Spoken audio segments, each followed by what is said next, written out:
కొంతమంది ఎన్ఆర్ఐస్కి ప్రజాస్వామిక స్ఫూర్తి అర్థము అవగాహన కాదు. మనం ప్రయత్నం చేసినా కూడా వారు తెలుసుకునే ప్రయత్నం చేయరు. ప్రజాస్వామ్యంలో 49కి 0 వాల్యూ ఉంటుంది, 51కి 100% వాల్యూ ఉంటుంది. ఎందుకంటే 51% ఓట్లు 51% నెంబర్ ఉన్న వాళ్ళు ప్రభుత్వాన్ని ఏర్పాటు చేస్తారు. 49% ఉన్నవాళ్ళు ప్రతిపక్షంగా కూర్చొని ప్రభుత్వం తీసుకునే పరిపాలనలో నిర్ణయాలను, శాసనాలను సహేతుకంగా విశ్లేషించి సలహాలు సూచనలు ఇస్తారు.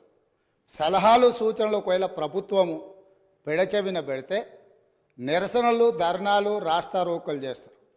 అవసరమైతే ఆమరణ నిరాహార దీక్షలు చేసిన కూడా సందర్భాలు ఉన్నాయి. ఆ స్పిరిట్ను తీసుకోవాలి తప్ప వాళ్ళు 64 ఉన్నారు, మేము 39 మంది ఉన్నాం, మేము అచ్చోసిన ఆంబోతుల్లాకున్నాం, మేము పోడియంలోకి వచ్చి కుస్తీలు కొట్లాడతాం, అభివృద్ధి చేసుకోవాలన్న ఆలోచన ఉంటే అభినందిస్తూ మీరు ముందుకు రండి. లేదు మేము ఇట్లనే ఉంటామంటే పిల్లి శాపనార్థాలకు ఉట్లు తెగిపడవు. ఈ శాపనార్థాలు పెడుతూనే ఉంటారు జీవితకాలం.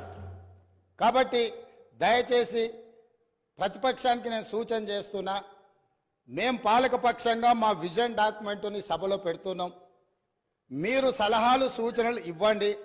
సహేతుకమైన సలహాలు సూచనలకు ఎప్పుడు మేము సిద్ధంగా ఉన్నాము. ఎందుకంటే ప్రతిపక్షాలను గౌరవించడం అనే సాంప్రదాయం కాంగ్రెస్ పార్టీకి మొదటి నుంచి ఉంది, ఇప్పుడు కూడా ఉంది. ఆ సాంప్రదాయాన్ని కొనసాగిస్తామని మీ ద్వారా వారికి తెలియజేయదలుచుకున్నాం.